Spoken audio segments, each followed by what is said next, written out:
Kinakabahan ako kasi ang tao, hirap, ang tataas ng presyo, hindi natin natututukan at imbes na yung problema ng mamamayan ang pinag-aabalahan, nauuwi tayo sa sobrang daming politika yata.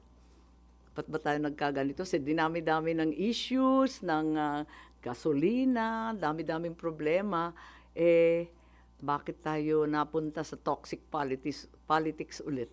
Ma'am, kinakabahan kayo na napupunta sa ibang direksyon, maling direksyon. Hindi panatag ang kalooban ng taong bayan. Maliwanag yun. Maraming hindi...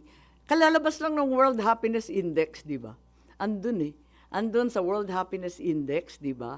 Na dapat happy yung tao, kayang kumain, lahat ng basic services na ibibigay, walang korupsyon, at naniniwala sila sa mga kapwa nila, naninindigan sila para sa kanilang gobyerno. Marami doon kulang sa atin.